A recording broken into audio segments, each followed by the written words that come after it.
ભુજ શહેરમાં છતરડી તળાવની પાળે વોકવે બનાવવામાં આવ્યું હતું, તેમાં ભ્રષ્ટાચારના આક્ષેપો બાદ ભુજ નગરપાલિકા વિવાદ સામે આવી છે અને મામલો ભારે જગ્યો હતો।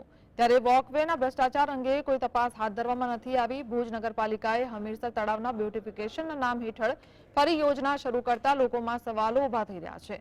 આમ તો ભુજ નગરપાલિકા દ્વારા ભ્રષ્ટાચાર આચરવામાં આવે છે તેવા આક્ષેપ કોઈ નવા નથી, પરંતુ નગરપાલિકાના સત્તાધીશો એક પછી એક નવા પ્રોજેક્ટ હાથ ધરીને પ્રજાના પૈસા ડૂબાડી રહ્યા હોવાની ચર્ચા શહેરમાં થઈ રહી છે।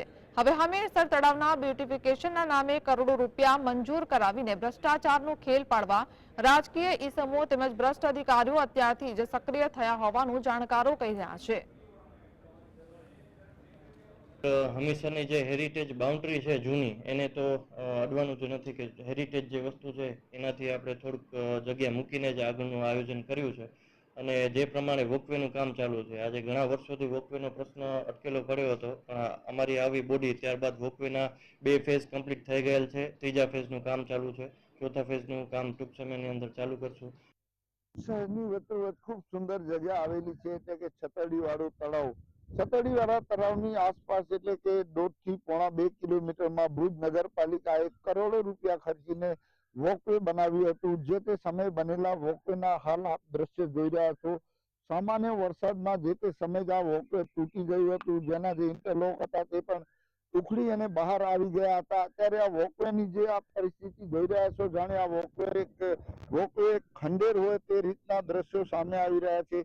અહીં લોકોનું સ્વાસ્થ્ય સારું રહે, લોકો અહીં હરીફરી શકે, હવામાં બેસી શકે તે રીતના હેતુથી આ નગરપાલિકાએ વોકવે બનાવ્યું, પરંતુ ભ્રષ્ટાચાર રૂપે આ બનેલા વોકવેની હાલત આપ જોઈ શકો છો। આ જાણે વોકવે છે તે એક ગાડાવાટ હોય તે રીતનો દ્રશ્યો છે તે આપ કેમેરામાં જોઈ શકો છો। જાણે ગાડાવાટ હોય તે રીતનું ભુજનું આ માત્ર એક વોકવે છે તે વોકવે છે।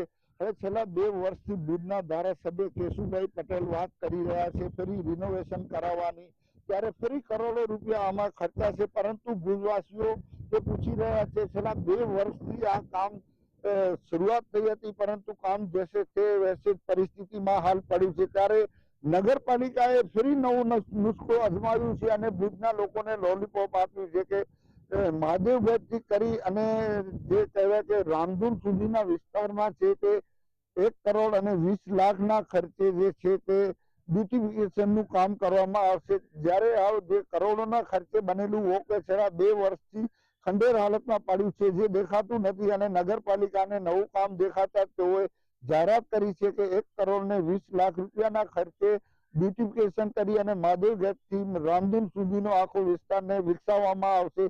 ત્યારે આ કામ તો ક્યારે થાય છે, પરંતુ જે વોકવે છે તેમનું કામ હાલ જે પરિસ્થિતિમાં હતું તે જ પરિસ્થિતિમાં છેલ્લા 2 વર્ષથી પડ્યું છે। ત્યારે જોવાનું એ રહ્યું કે નવું પ્રોજેક્ટ નગરપાલિકાએ જે નાખ્યું છે તે ક્યારે શરૂ થાય છે અને ક્યારે પૂર્ણ થાય છે। Dawood Sameja, GS TV।